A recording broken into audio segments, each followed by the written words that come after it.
আচ্ছা, এই ফেস দেখলে কি বলদ বা ভোঁতাই মনে হয় নাকি? বলদ বা ভোঁতাই মনে হয় বাংলাদেশের সাধারণ মানুষদের? পৃথিবী হয়তো বা আমাদের তাই মনে করে। না হলে গতকাল যখন এদের বোর্ড মিটিং চলতেছিল, চা পান, পানটা খায় না, এরা বড় বড় ফাইভ স্টার হোটেল থেকে খাবার, দামি দামি ফুড এগুলা দিয়ে যখন ভোগ বিলাসিতা চলতেছিল পৃথিবীর এই বোর্ড মিটিং এর নামে, তখন নিউজ আসে যে বাংলাদেশকে আইসিসি বাদ দিয়ে স্কটল্যান্ডকে অন্তর্ভুক্ত করেছে। বাবা বাবা, বাংলাদেশের ক্রিকেটের জন্য খুব বড় জিনিস। হ্যাঁ, বলবেন যে ভাই আমাকে ডিগ্রি ব্যাপার সবই ঠিক আছে, বাট বাংলাদেশ 16টা ওয়ার্ল্ড কাপ টানা খেলেছে। টি-20, চ্যাম্পিয়ন্স ট্রফি, আপনার 50 ওভার ওয়ার্ল্ড কাপ মিলে এই পর্যন্ত 1999 থেকে।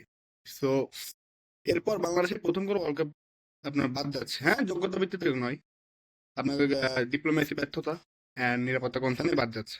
ঠিক আছে, আর এই তিনজন আপনার পরিচালক এরা এসে বললো কি সাকিব আল হাসান আবার বাংলাদেশের হয়ে খেলবে। ভাই এই নিয়ে তো করে জানতে চাইনি। সাকিবের চ্যাপ্টার তো ক্লোজ হয়ে গেছে। সাকিব বাংলাদেশের হয়ে খেলবে, ফেয়ার এনাফ, ভালো কথা। আর সাকিব বাংলাদেশের হয়ে খেলতেই পারে, সাকিব বাংলাদেশের সর্বকালের সেরা ক্রিকেটার। খেলবে কি খেলবে না এই বিষয়ে আপনি গতকালকে কেন বললেন? গতকাল কেন বললেন? যেদিন টি-20 ওয়ার্ল্ড কাপ থেকে বাংলাদেশকে বাদ দিল আইসিসি। শাক দিয়ে মাছ দেখেন, আমাদের এটা চিরচেনা প্রবাদ যে শাক দিয়ে মাছ ঢাকা। ঠিক এই প্রবাদটি বিসিবি পরিচালকরা ভাবছে কি যে এটা বলবো আজকে বাংলাদেশের সবাই সাকিবকে নিয়ে পড়ে যাবে, সাকিব খেলবে, সাকিব খেললে বাংলাদেশের আবার টি-20 ওয়ার্ল্ড কাপ থেকে আমরা বাদ যাচ্ছি, এর যে একটা ক্ষোভ মানুষের, এটাতে কি সেটা প্রশমন হবে? বাট ভাই, আপনাদের কিছু পেইড সাংবাদিক আছে, কিছু পেইড পিআর এজেন্টও আছে, বাট সবাই তো এক না, আমরা বুঝি। অ্যাটলিস্ট এই কমন সেন্সটা আল্লাহ আমাদের দিচ্ছে বাংলাদেশে থেকেও। হ্যাঁ, এটাই বড় সমস্যা বাংলাদেশ থেকে কমন সেন্স ইউজ করা। এর ফলে আপনি অনেক কিছু শিকার হতে পারেন হেনস্থার। বাট এই যে গতকাল যে কাজটা করলেন, এটা গতকাল করা উচিত হয়নি। আপনারা প্রেস ব্রিফিং আসলেন তো, এসে ওয়ার্ল্ড কাপ নিয়ে কথা বলতেন, ওয়ার্ল্ড কাপ নিয়ে কথা বলতেন। সাকিবের ইস্যু কেন? কি সব সাকিবের ইস্যু আনলে একটু বেঁচে যাওয়া যাবে কেন? বাঁচার জন্য সাকিবকে কেন?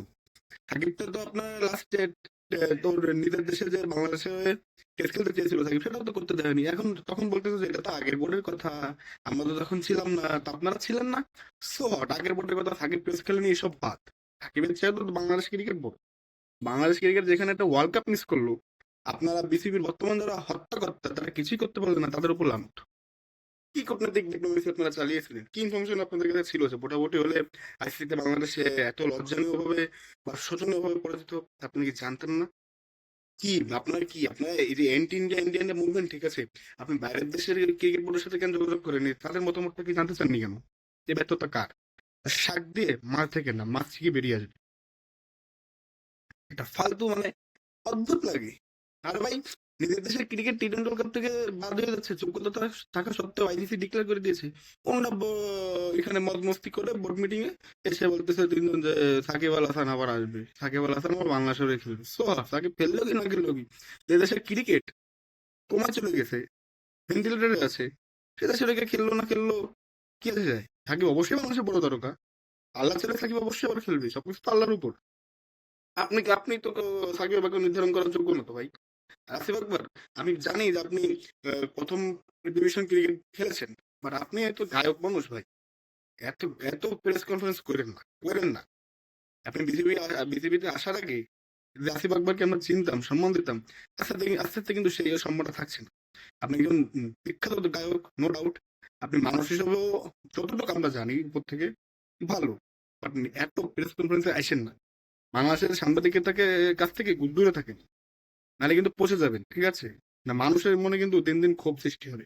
যে এখন সবাই বলতেছে না বাংলাদেশ ওয়ার্ল্ড কাপ খেলে না, ওয়ার্ল্ড কাপ খেলে নাই, এটা যখন ওয়ার্ল্ড কাপ শুরু হবে, তখন যখন বাংলাদেশকে দেখতে পাবে না, যেন আমরা তো বাদ গেছি জাস্ট আমাদের ডিগনিটি কোশ্চেন অ্যান্ড একঘেয়েমির জন্য, তখন কিন্তু বাংলাদেশের মানুষ আপনাদের ধরবে।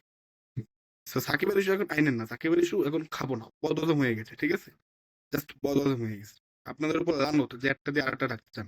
আমরা তো বোকা না ভাই, আপনারা জনগণকে যতটা বোকা মনে করেন, নট আনফর্চুনেটলি। ধন্যবাদ।